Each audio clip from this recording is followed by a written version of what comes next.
Yeah, it needs to go live first. Before you can hear the sound. Yeah, it's got to go live 30 seconds before so you can test your robotics. Okay. Otherwise, we'll talk super loudly. Yes. Otherwise, the setup. So it worked before? You can. Okay. Yeah. Yeah.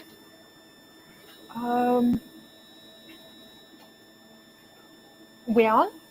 Okay.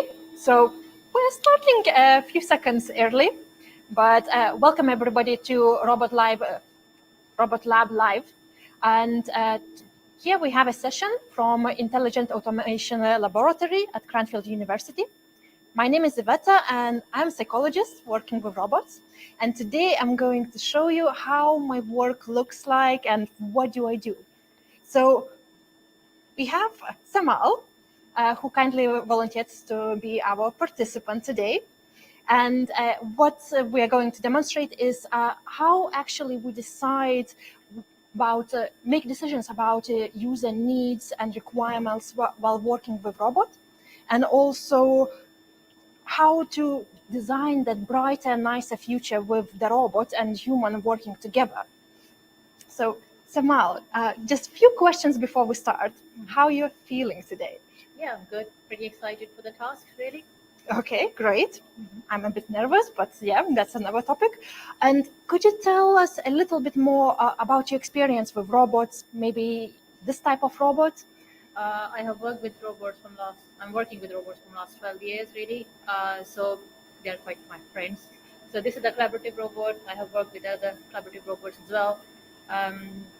As I know, because it's a collaborative robot, as you can see, the skin, it's pretty. Softish. Yeah, it's a soft skin, gives us nice feeling that it is safer to touch. So whenever we touch, it should stop.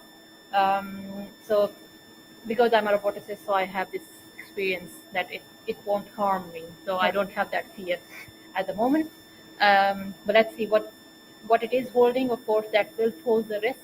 It depends what kind of part it is holding, because robot is safer, parts are not. It depends how we have designed them. But I can see the future definitely going forward, not only with the robots, but robots alongside with the human. Oh, that's great. So you are an amazing participant just to show how actually physiological measures and robot experience, how they look together. And I started talking about physiological measures. And as you can see, Samal has quite a lot of equipment on her. So first of all, she has a headband, FNERS, which tracks, yep, that's the one, which tracks brain activity. Also on her wrist, she has a wrist type watch device, which looks at heart rate and electrical conductivity of the skin. I will talk about those in a second. And also Samal is wearing eye tracking glasses. And those glasses show where people are focusing, where they are looking. On the screen, you should be able to see the feed from eye tracker glasses, so on the computer. And there is a yellowish dot which tracks Samal's eyes. So to start with, I will talk a little bit more about physiological measures while the task is happening, but just to tell you how the task will look like. So Samal, you will need to collaborate with this robot to conduct an assembly task. It's industrial type task. And whenever you're ready to start, you would just need to press a button on the robot, on the gripper. It will go and collect one of the components on the desk, bring it back to you. And to release the component, you once again press the button. Once you're ready that the robot would go and collect the second part, you once again press the button. And so bit by bit, you assemble the whole component. Yeah. So whenever you're ready, you can start. Yeah. Yeah.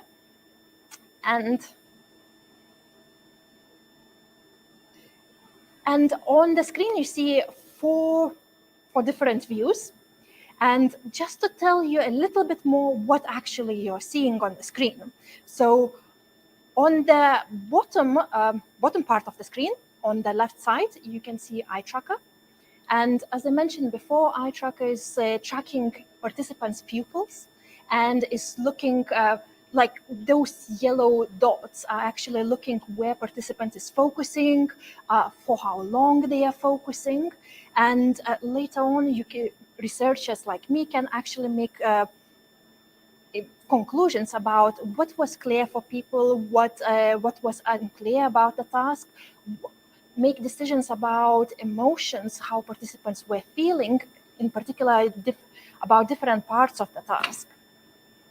On the right side screen, you can see kind of split screen. And so on the left side, you can see some figures, and some of them show red lines, and then it also shows blue lines. And that is from the brain activity, so from the headband device. And how it all works. So whenever certain brain areas are involved in particular tasks, we get more oxygenated blood in there.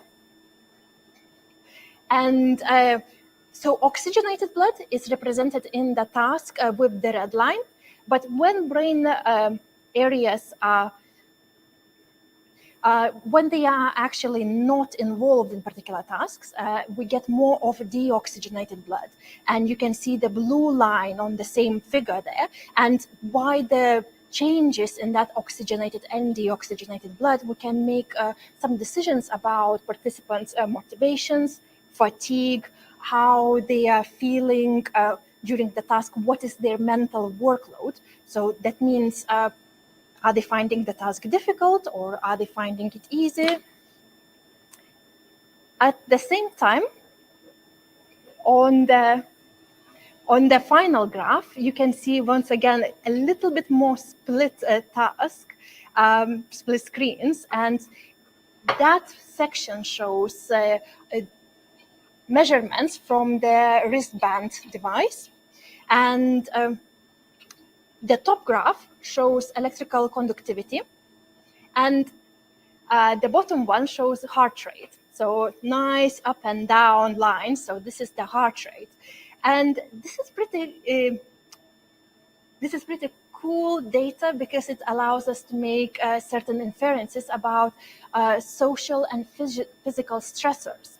So the heart rate is a really good representation about physical stresses. So if Samal was performing the task and something was really uncomfortable, maybe the position was uncomfortable or some of the tools she was using were uncomfortable, then we would see changes in her heart rate. Electrical skin conductivity, so the top line, which hardly shows any changes, it's actually, what it actually measures, it looks at, so when people get excited, they feel strong emotions, their skin starts sweating a little bit more, and that's what creates that electrical conductivity, which you can see represented on the screen. And electrical conductivity is a good measure for social stressors. So if somebody needs to perform a speech in front of 500 people, or if you need to conduct a math test and you know that somebody is observing you, your skin conductivity would be increasing. And if there is something sudden and unexpected, you would see some peaks on the data. So all those measures together and interviews with participants and some questionnaires actually allows us to make inferences how people feel during the task. And as Samal is pretty experienced, what you can see from the data here is that the data is pretty stable. It doesn't show massive increases or bumps and lumps. So it's just what initially it would suggest that actually Samal is feeling pretty confident standing in front of this manufacturing collaborative robot. So I'm collecting the final part before the final assembly.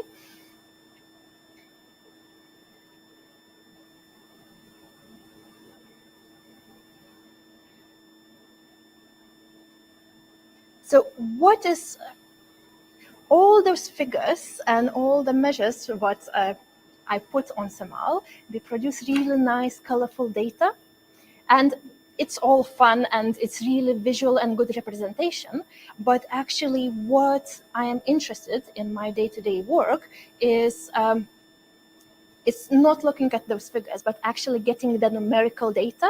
So the numbers representing each factor, and then actually looking and triangulating that with participant responses. So interviews conducted after the interaction, after the experiment, sometimes watching back the eye tracker video and talking through with participants how they were feeling, what was happening to them.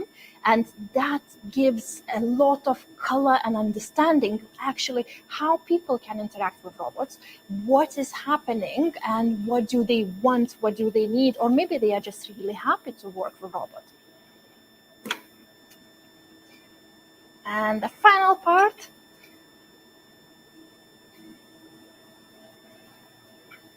So just a few more seconds for Samal to finish the part.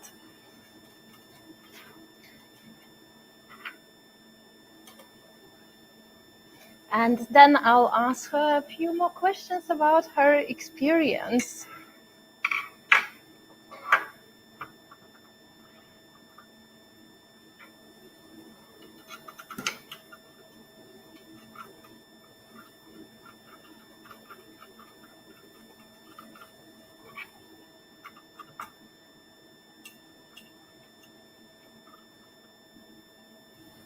Yeah, it's a bit fiddly.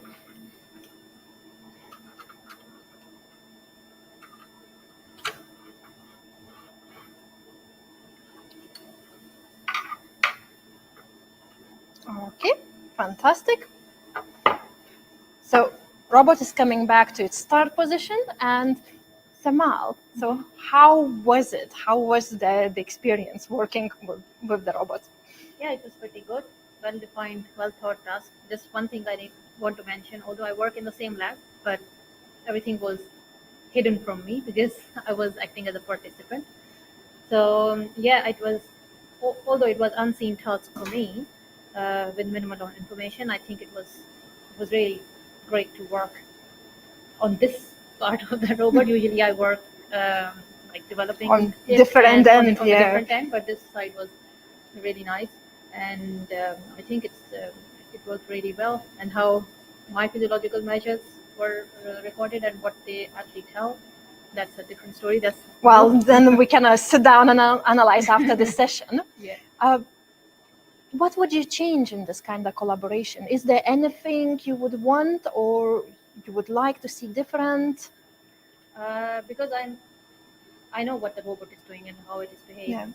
Yeah. I wanted it to wait for me to finish the task and then pick and then actually move. Yeah. That's the only thing I think I can see in this whole design. Yeah. Just to change. Other than that, task was perfect. Did it make you feel anything different when you were still assembling the task and robot just decided No, to? because when I program, there are a lot of anomalies which we actually code Okay. and then we change. So it's part of the process. So, Yeah. And we learn from the failure, isn't it? It doesn't. Yep. Yeah, exactly. So it's just a good example how different people react to unexpected events. Yes, Yeah. It can cause a jump to anyone who doesn't Yeah. understand this kind of setup. But for me, when I was assembling, it was moving. I was like, oh, it should stay, and then Yep. because it didn't stay, it was fine for me. Okay, so Yeah. thank you so much for being participant and illustrating actually how physiological measures, how short interviews and working with the robots can help us to decide how industrial human-robot interaction could look in the future, what do we need to work, and how to make people more comfortable and happy while working with robots. And yeah, so that's about it from the short demonstration.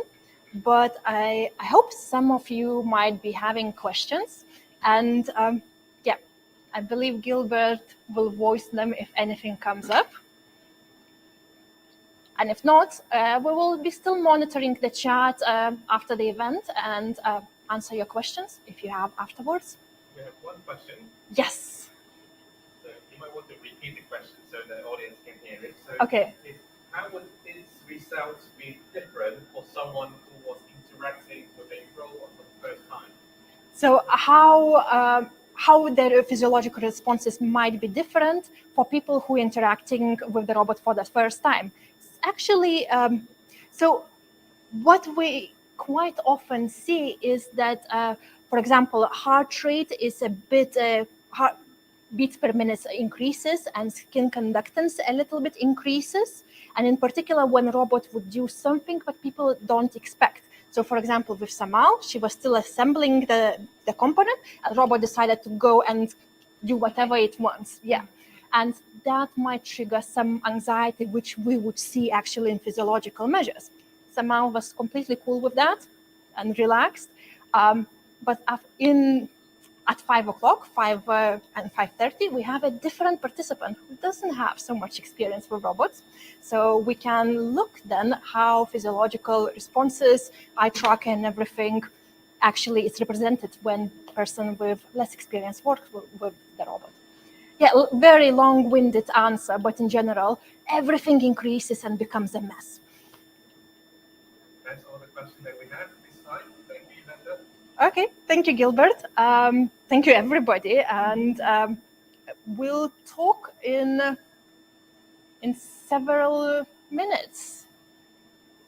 I think the next demo is at 4:30, and we'll go through the same process again, just to ensure that Samal is definitely very relaxed and very comfortable with the robot. And afterwards, we will have another participant. So if you will come up with any more questions, please pop them in the chat during the break and or during the next session.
Hello, and welcome back to Lab Live for the second session.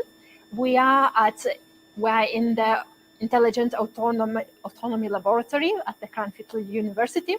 It's getting already confusing.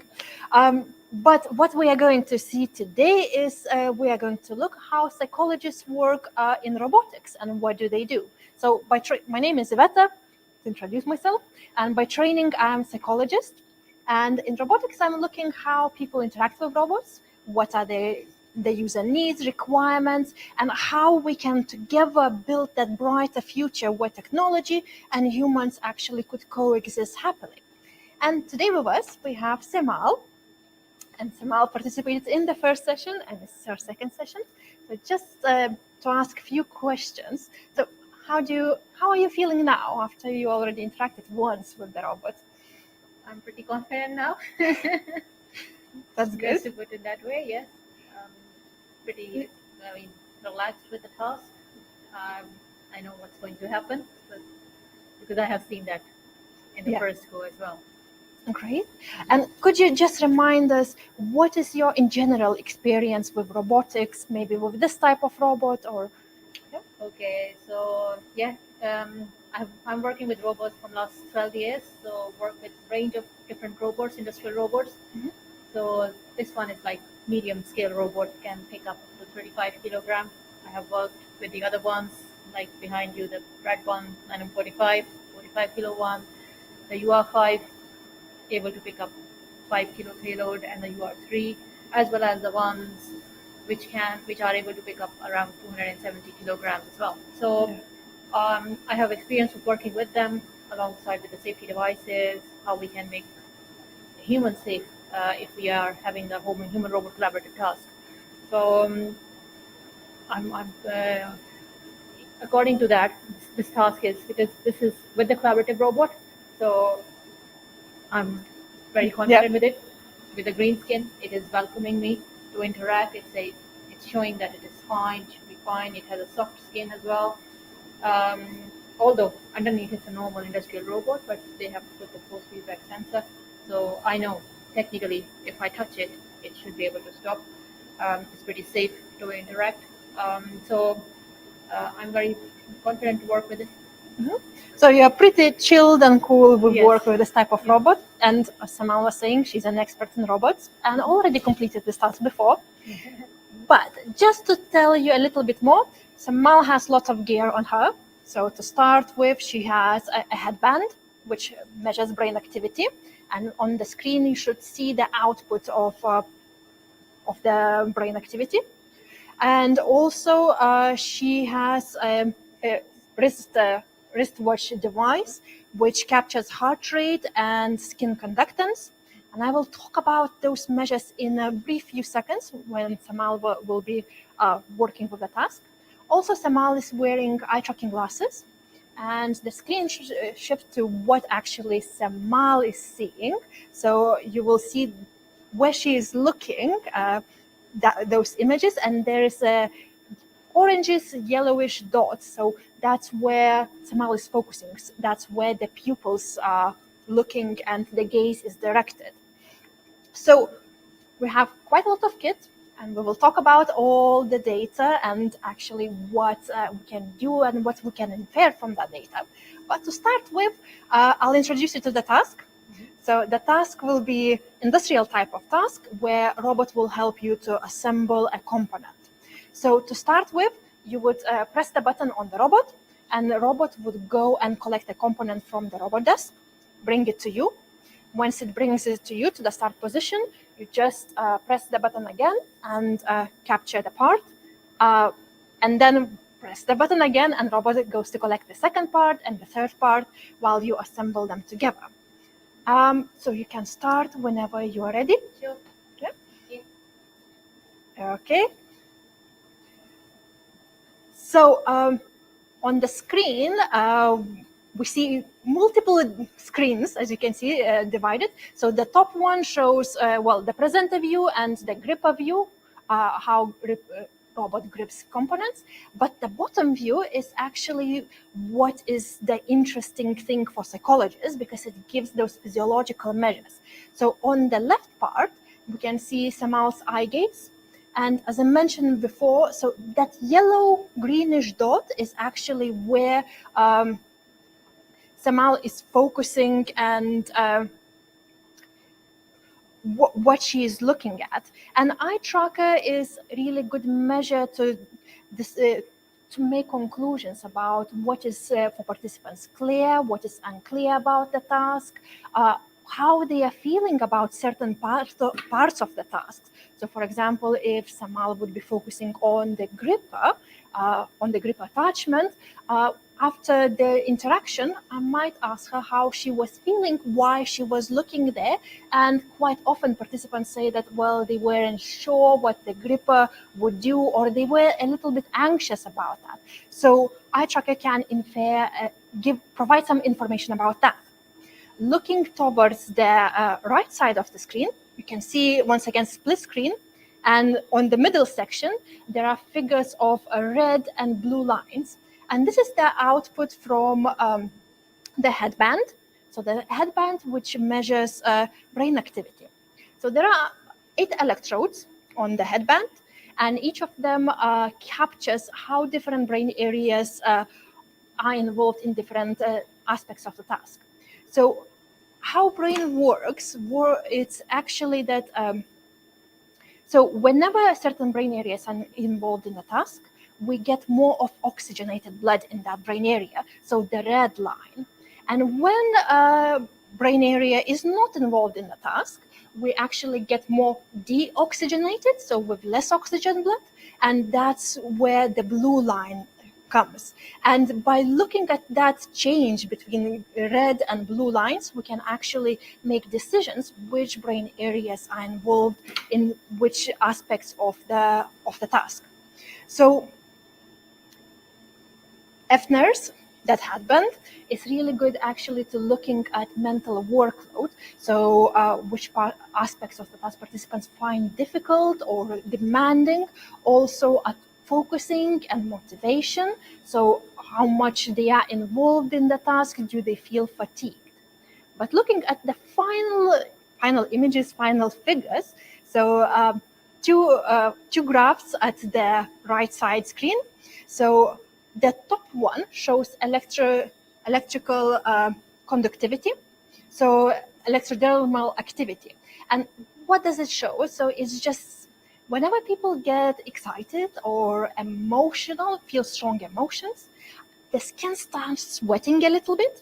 And that's actually what that wrist type device captures. So increased conductivity due to sweatiness.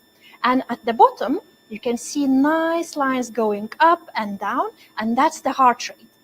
And those two measures are really cool because they both look at stress or distress, but what is how they differ? So it's actually that when people are socially stressed, so for example, like me now, explaining what I am doing, what different measures mean, they get increase in skin conductivity. So you would see just increased line in there, and probably some peaks also when I forget what I want to say. With heart rate, it's actually it's more physical stress. So when people are working and they find certain aspects of the task uncomfortable, physically uncomfortable. So for example, if I was playing football over the weekend and injured my back and I need to lean somehow, and particular that aspect, for example, taking from the gripper, the component, would be very physically uncomfortable for me, you would see increased heart rate. And so together, they can provide a really nice view, actually, how participants are feeling during the task, and actually how they are finding during the task. So, although those all figures are actually provides really colorful and good visual information, what is interesting for me, or what I capture in my everyday work, is actually numbers behind the graphs, so numerical data, and I'm looking at how people react depending on different interactions or depending on their experience with the robot. So Samal is pretty confident with the robot. She's an expert who normally works at different end of the robot, so programming robots, and this time she's participant. Also, she has experienced this task in the previous session. So her physiological measures, from a brief glance, they are pretty stable, and she doesn't show any emotional arousal or excitement. And capturing the numbers and comparing, for example, Samal's data with somebody who is interacting for the very first time with the robot, they don't know what actually would happen, how robot behaves, we can actually see how robot experience can affect their physiological measures. And in addition to that, just talking through after the interaction, what participants liked, what they did not like, how they experienced the whole task will give us a good understanding actually how the task is being performed, what needs to be changed, what people are happy with, and how they could co-work with the robot on different types of tasks. So robot is going to collect the final component.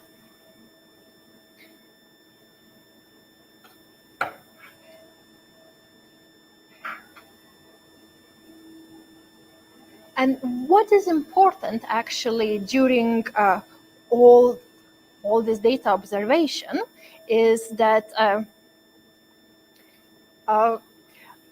is actually capturing where participants are focusing, where are those sudden stops are, and what happens then, and why people are actually looking longer in certain towards certain aspects of the task or certain positions of the robot.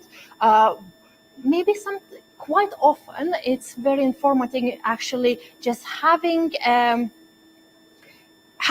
playback of eye tracker and talking through with participants actually how you were feeling during certain aspects, what was happening there, what were you thinking, and it allows us infer actually what is happening behind the scenes. So how mental workload, that's one big thing, trust, how trust develops, how in general, what participants find actually really useful, and where they feel that their roles change, that interaction with the robots, they are not certain and they don't know what to do or how to perform. And so after the task, we will have a short interview with Samal, and robot is deciding actually to make you hopefully a little bit more excited and anxious because I'm very excited how the task has been changed. So the expectation, I have different expectation from the previous task. Yeah. So now it has been changed a little bit. So it is, introducing a bit of excitement here. So I'm pretty unsure what's going to happen next, whether I have finished with the task, but we will find out in a minute or so. But I think these are very, very good measures in my point of view, to get those physiological measures, because that's sort of interacts with how I have established my research area, in which I want the physiological measures to basically inform the robot and adapt it according to the human, rather than human adapt to the robot itself. So I want a robot adapt to the human itself. So I think that's the way forward, how we go on, rather than having all the automated flow lines on the factories and eliminating all the human workforce altogether from our factories. I don't think so. That's the way forward. That shouldn't be the future, because we are important for the world, isn't it? Yeah. So not only the robots are important. So I think going forward is to have the intelligent tasks, keep them for humans, the repetitive tasks, leave them for the robots. So for me, that's what, and I think that is how the community is also thinking, to go towards that line rather than automating everything. Yeah. So it's actually just combining best of both worlds. So Exactly. human flexibility, Exactly. robot. Exactly, Yeah. exactly. So to combine what robots do the best, Yeah. they can do best. They are very good at repeating tasks. They Yeah. can repeat it tirelessly, which are boring for us. So Yeah. leave the tasks which are boring for us and which are very monotonous, for example, for us to do again and again. So leave those tasks for the robots, but leave the exciting bit, either decision making bit. Yeah. What I want to do the next, that's my choice. Leave those kind of tasks for the human operators to bring make the the excitement decisions, yeah. in their job, in the operator's job, and also to make sure that we retain the balance right. Yeah. It could be economic balance, it could be the social balance as well. So I think that's how we. It depends on the occasion. Yeah. Well, thank you so much, Samal, for participating. That's fine. And Robot brought the last component. It's just a good example how different performance of robot actually can affect physiological measures, participants' attitudes, and in particular development of trust. Because when people expect robot behave in one way and then robot behaves completely differently, it actually impacts how we view them and how much trust we attribute to them. So thank you very much, Samal, for participating, being a lovely participant. Thank you for the team for assisting that. And now, if anybody have any questions, I'm more than happy to answer them. Or otherwise, you can pop in the chat afterwards, and we will monitor them. So we have one question from the audience. Okay. From Emma Rees. So the question is directed at Simal. Yeah. Asking Simal about how comfortable it is to wear all these physiological measuring devices, and does it influence your performance in performing the task at all? So Yeah. just to repeat the question, is it comfortable to wear all physiological measure devices, and does it influence performance? Well, to start with, of course, I'm not used to have all these devices on when I'm working with the robots and when I'm programming them uh, and programming the other devices, the sensors and the vision system with them.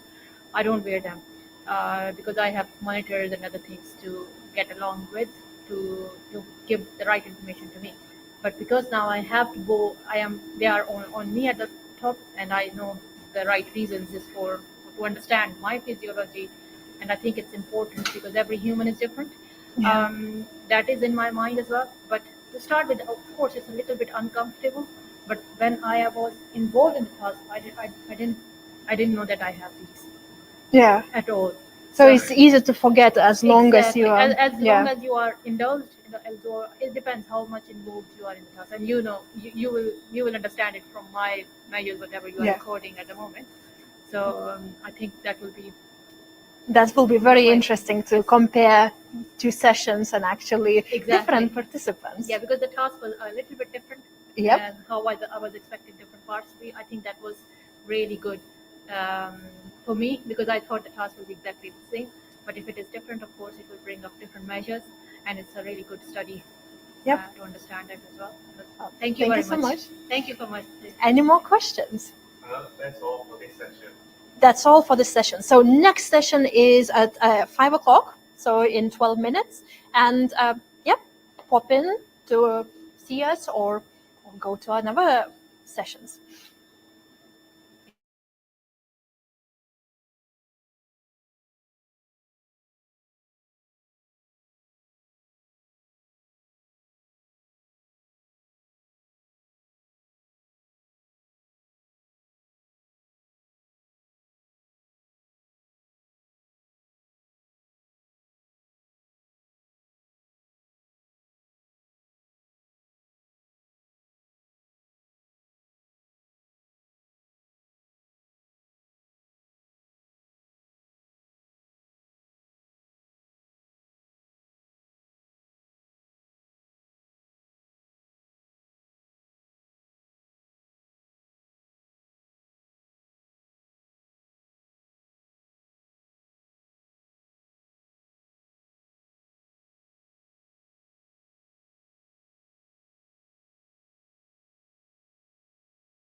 Hello, and welcome to the Robot Lab Live. Today we are in Intelligent Automation Lab at Cranfield University, and this is our third trial demo, looking how actually psychologists work with robots. Well, not exactly directly with robots, but how they observe and investigate how people would like to work with robots, what do they want from the robots, and how that future between technology and human together, how it could look like. So my name is Veta, I'm a psychologist, and I have a participant, Zoe. So Zoe, could you just quickly introduce yourself, a little bit mentioning about your experience with robots or what do you do? Hi, I'm Zoe. I am a research fellow at Cranfield University, and I have not really had very much experience with robots at all. Great. Yep, that's perfect. Because previously we had Samal, and Samal is pretty experienced with robots, so she's our robot expert. And Zoe is less experienced with robots, and she's working actually at the other end, so about social sciences and psychology and everything more human related. So what we have on Zoe, we have lots of variety of measures. So we have a headband, which measures brain activity, and also wrist type device, which tracks heart rate and electrical conductivity of the skin. And I'll talk about those measures when Zoe will be performing the task. In addition to that, Zoe is wearing eye tracking glasses, and the glass is actually capturing where pupils are looking, how long they are focusing on particular aspects. So for example, on the screen now, you can see where Zoe is looking, and those green yellowish dots is actually where the pupils are, where they are focusing, where is the gaze going in general. So to start with, the task, what I'm going to ask you is industrial type human-robot collaboration. So this is a collaborative robot. It's safe to interact directly for human and robot. It has softer skin. So although insides are as any industrial robot, it has lots of sensors around to make sure that people would, well, when they are working with robots, everything would go well. And in the task, you will need to press the button, and robot will go and collect the component from robot's desk, bring it back to your desk, and then once again you will press the button and robot will collect second component. While robot is doing that, you will start the assembly process. So you will need to assemble all those three components into L-shaped component part. Yeah, do you have any questions? I don't think so. Should we try? Sure. Okay, so whenever you're ready. Go. Yeah, just go. So, and what you can see now on the screen, you can see actually split screen into 4 different, well, 5, 6 different sections. And the top sections are showing me and Zoe, also the robot gripper, just showing what is happening at the moment in the lab, in the behavioral measures. At the bottom screen is actually that interesting part, which I'm very excited about. So on the left-hand side, you can see eye tracker.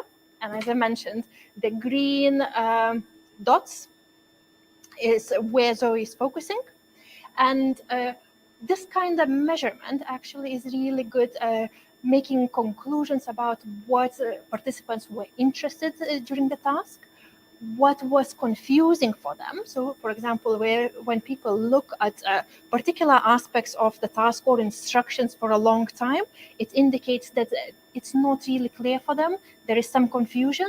And afterwards, after completing the experiment, you can go back and interview them and discuss actually what was confusing, what was not clear, and how to improve that.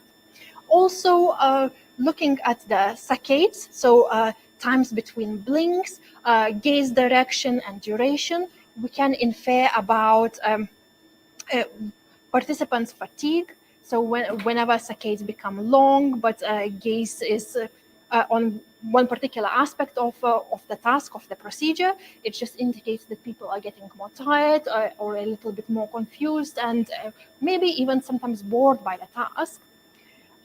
In addition to that, if we're looking at middle section of the screen, so the bottom middle, you can see graphs with red and blue lines.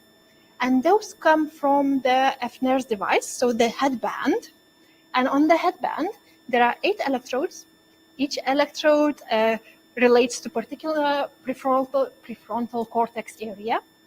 And what this device shows is actually when people are involved, when particular brain areas are involved in task, then brain receives more oxygenated blood. So that's what the red line means. So inflow of the oxygenated blood. But when those particular brain areas are not involved in task, you get more of deoxygenated blood. So the blue line. And looking at those lines, at those graphs, we can actually decide which brain areas are involved in which aspects of the task. And it's good for making decisions about mental workload. So how difficult participants find the task, was there everything clear? Was there loss of physical demand or temporal demand? Or did participants feel rushed to complete the task, or they were relaxed and had plenty of time? And finally, the final graph on the right-hand side is divided in 2. So on the top, you can see more or less steady line, and this is electrodermal activity of the skin. So it's really fancy name for very simple concept. So whenever people get excited or very anxious in general, where they feel strong emotions, the skin starts sweating a little bit more. And that's what that wristwatch device actually can capture. So it captures whenever skin starts sweating a little bit more, skin conductivity increases, and the device manages to capture that. At the bottom, you can see a nice lines going up and down, and that's Zoe's heart rate. And well, heart rate is pretty self-explanatory. Why those 2 measures are really interesting and really important to observe is actually both of them are looking at a stress people experience, but both of them look at a little bit different types of stress. So while electrodermal activity, so skin conductance, the top graph looks at the social stressors. So for example, if you were standing in front of 500 people and you had to recite a poem, which you don't maybe remember really well, we would see an increase in electrodermal activity, maybe even some peaks whenever you don't really remember the words. But when you're performing a task and if you are feeling physically uncomfortable physically uncomfortable. For example, if during the weekend you were playing football and injured your back, and now whenever a robot brings you the components, you need to lean back, and really it just feels a little bit strenuous, that's when your heart rate would increase. And heart rate relates to physical stress. And both together, they can actually inform quite a lot about the task. So what is... all those measures produce very interesting, colorful, nice figures, and it's good to visualize them. But what I'm mainly interested is actually what are the numbers behind them and how I compare them. So for example, comparing Zoe's performance and physiological data to Samal's, because Samal was way much more experienced. Zoe has less experience with this type of robots. So making inferences how experience can actually affect how we interact with the robots, how we view those robots, and what do we want from them.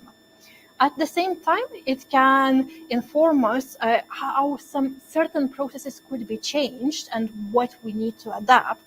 So in particular, looking at trust and at mental workload, what needs to change, that people actually would have appropriate levels of trust towards robots, that they would feel confident working with them, that they would know what robots are supposed to do, and that they would understand when things go wrong, what they need to do then.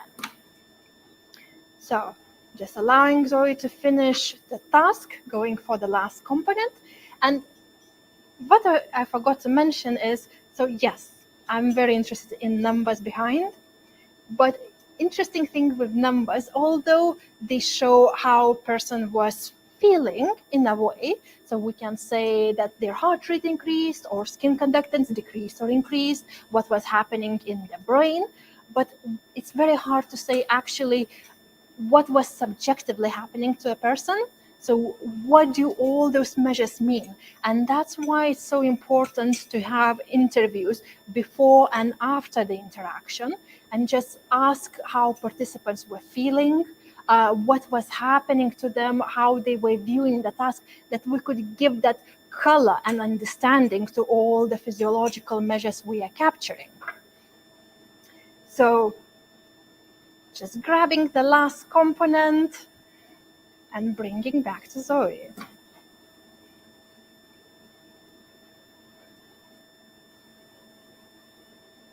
It's also very interesting whenever we observe actually how people interact with big robots, what are their physiological parameters, and when they interact with a smaller, more social robots, the ones which we could see in shops or using for teaching, and how their attitudes changes, and in general, the perception of what is robot quite often depends on actually the form and shape robot has, and that is also reflected in physiological measures, starting with heart rate and skin conductance, indicating sometimes more social anxiety, sometimes more physical distress, and brain activity, once again, indicating when people are uncertain about certain things, when they are focused or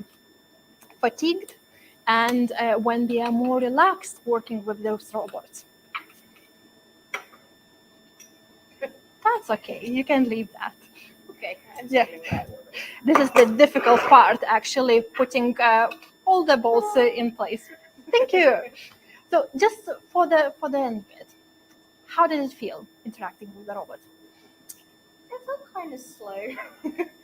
Yeah. But also, it was interesting watching it do its thing. Mm-hmm. And for the most part, its position was really good.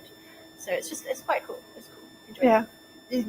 So that's very interesting because you mentioned the speed. Yeah. And that probably illustrates quite often how novices, can I say novices with robots, and experts, they view that. Samal didn't mention speed because she's so used to it, and she knows that collaborative robots, they are slower, and expectation is straight away different, and that can be reflected in physiological measures, but definitely in the interviews afterwards. And people who don't work every day with industrial robots, they have a little bit different expectation that robots should be quicker and should be more efficient at conducting that task. But yeah, thank you very much for being a volunteer participant, and thank you for the team. We will now end this demo, but if anybody has any questions, we are going to try to answer. I'm going to try to answer, or Zoe might answer them. And otherwise, just type in the questions and we will try to catch up afterwards. Do we have any questions, Gilbert? We have no questions at the moment, so I guess we'll come back and read again. Yeah, so we are coming back after the break at 5:30 for the final demo. Okay.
Hello and welcome to Lab Live. This is fourth and final session for today. And today we are in Intelligent Automation Laboratory at Cranfield University. And my name is Veta.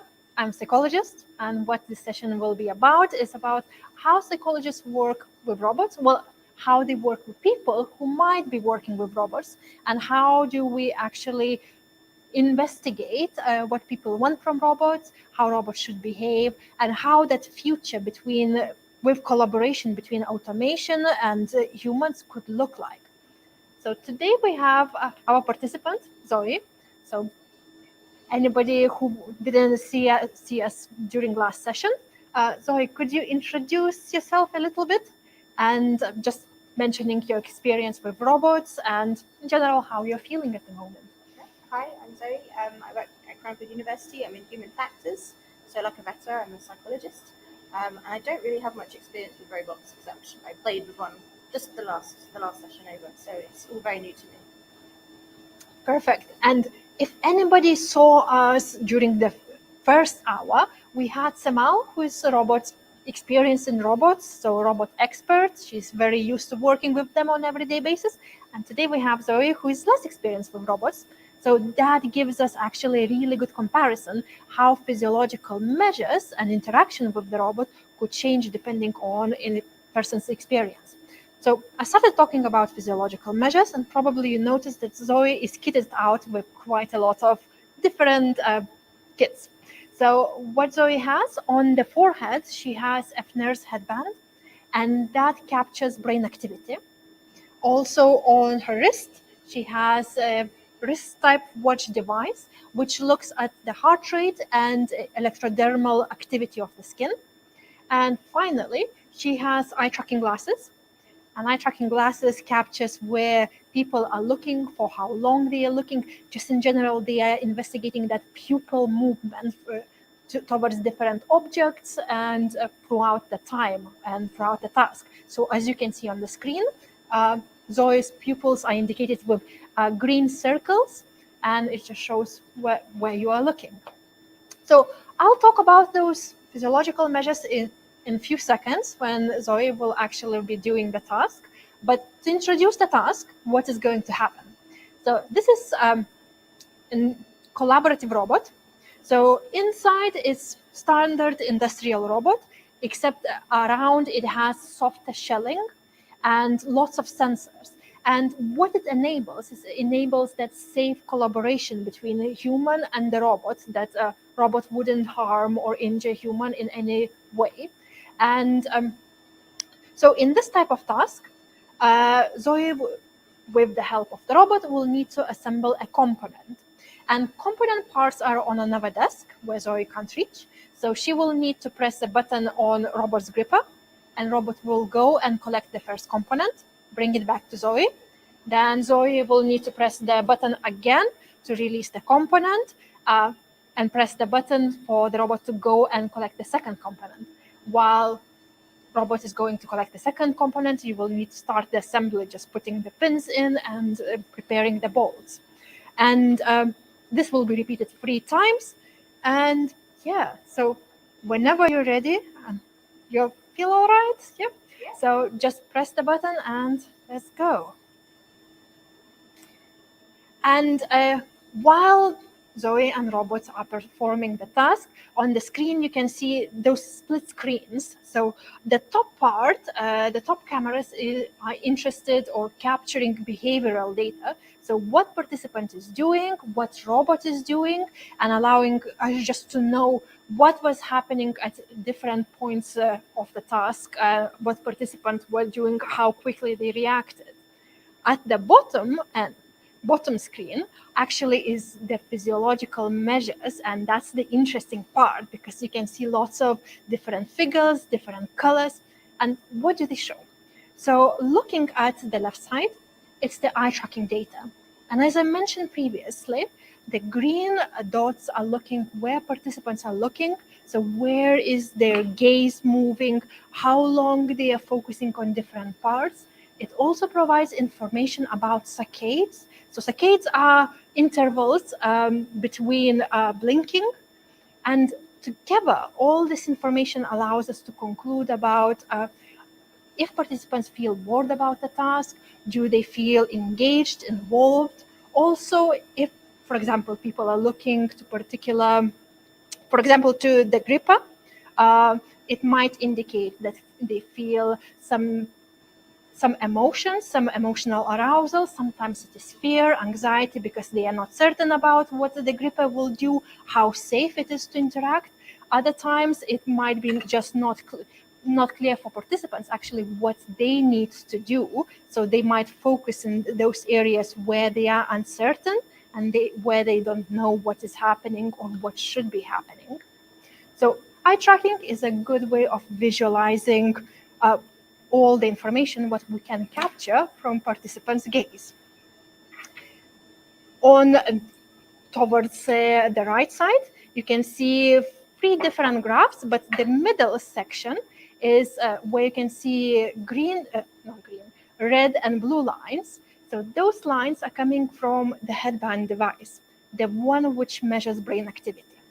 So with brain activity, so whenever different brain areas are involved in a task, they get more of oxygenated blood. So what you can see actually with the red line. And when particular brain area is not involved in a task, it gets more deoxygenated blood, so the blue line. And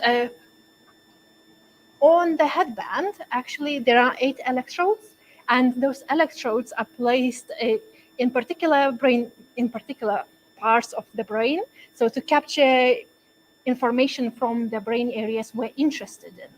So on the forehead, on prefrontal cortex, it's actually good to look at cognitive load, mental workload, so how participants find the task. Is it really maybe the task, they feel lots of time pressure to complete the task, or maybe they start feeling that they are getting bored with the task, and maybe the instructions are not clear. And so activity in those areas can indicate actually how people are feeling towards the task.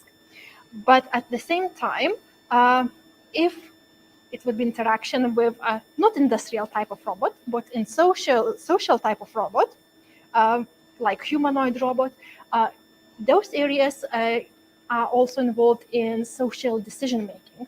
So when we need to infer motivation or actions of another individual, person or the robot, and we can see different activation there depending on the task and depending on the robot.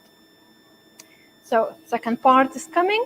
And the final 2 graphs on the right side screen, they are capturing the data from the wrist type device.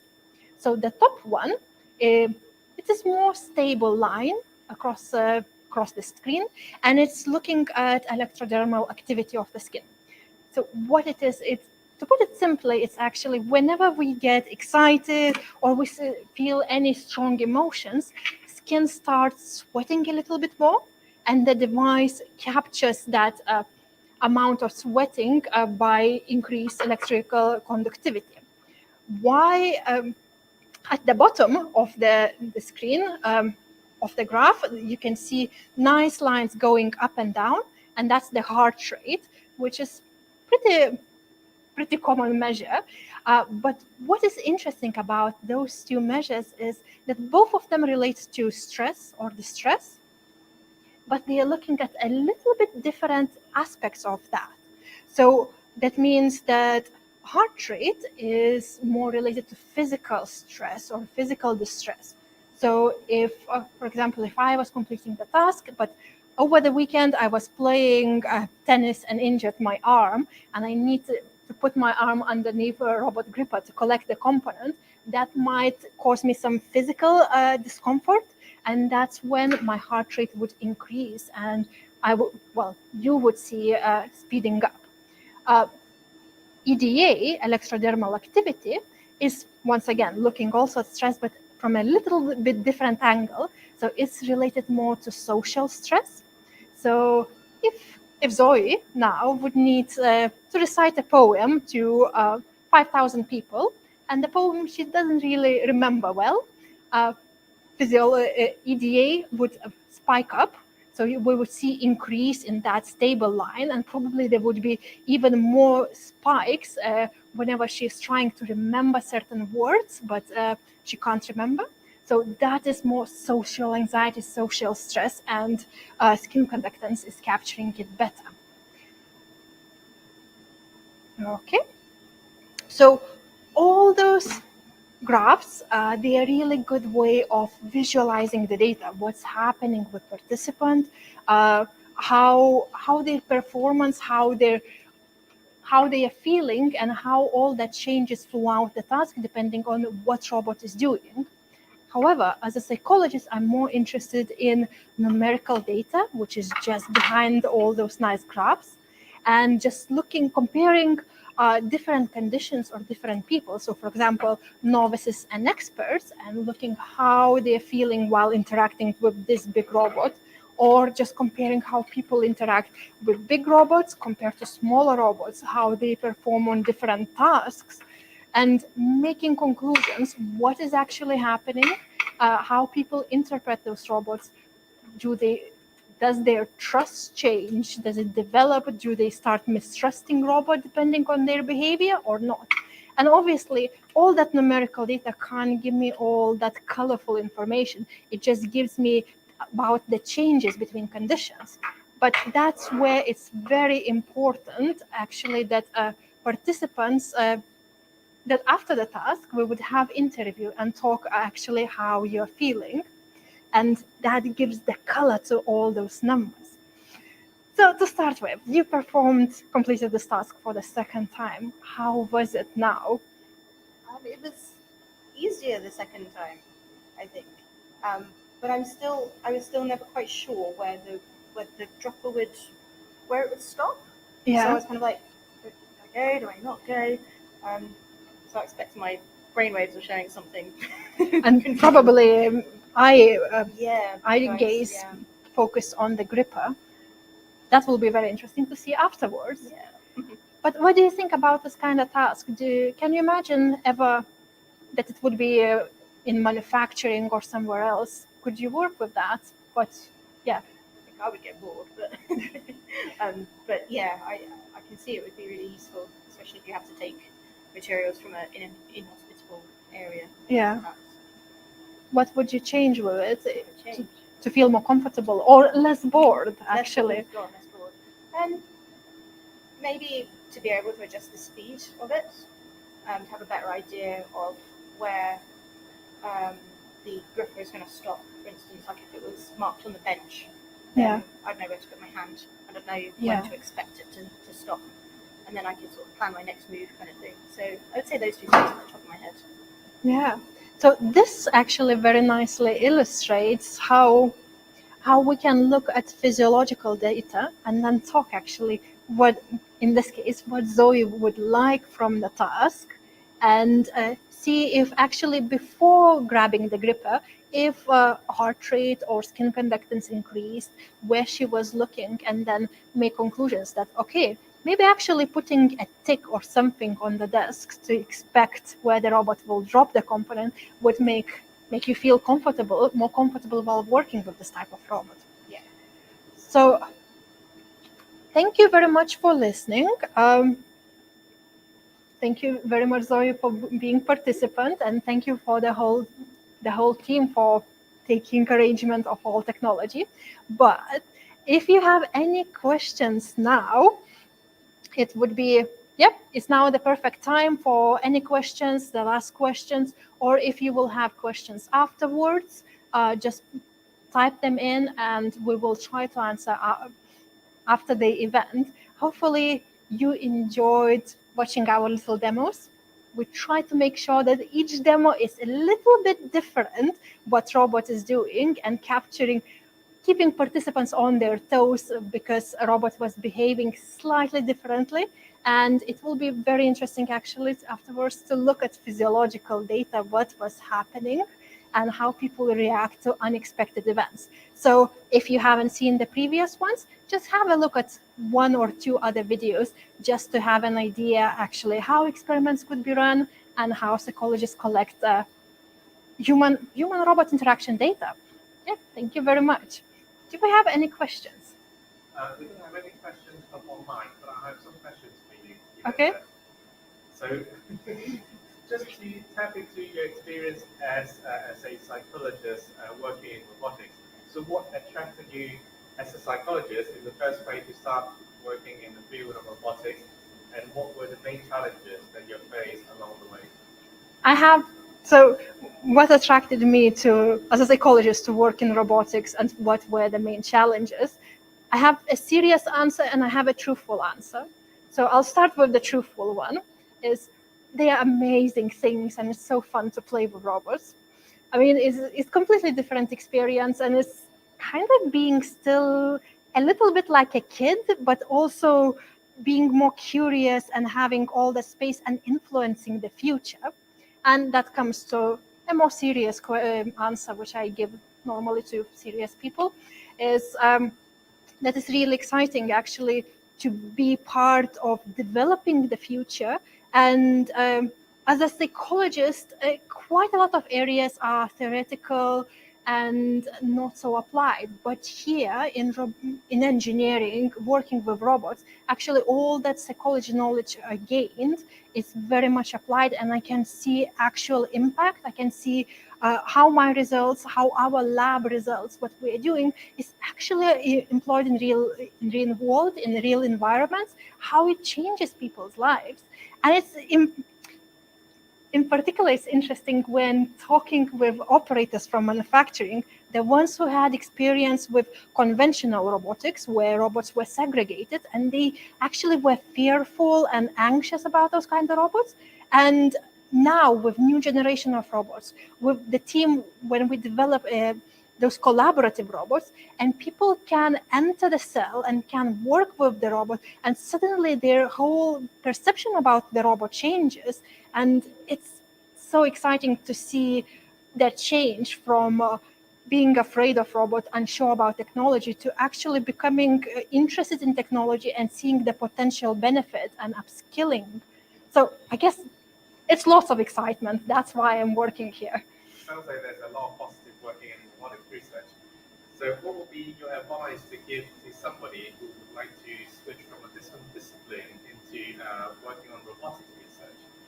To be honest, I don't think you really need to switch a lot from a discipline, because robotics is such a multidisciplinary field. So yes, we depend on engineers or computer scientists, but also we depend on psychologists, on social scientists, on philosophers, on designers. Everybody actually can come and tap into this, because everybody's skills and knowledge are really useful. And it doesn't matter what you study. If you are interested in technology, definitely there will be an application and your knowledge will be useful. And yeah, robots, they are coming.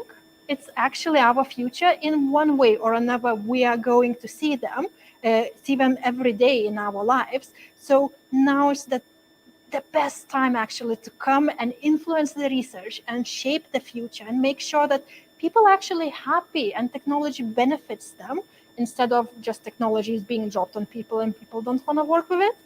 So yeah, doesn't matter what's your field, just come and join us. Thank you, Iveta and Zoe, for showing us, what you can do with robots and how you set up a robotics experiment. Okay, thank you very much for everybody who attended, and thank you for whole team. So I hope you enjoyed it, and see you maybe next time.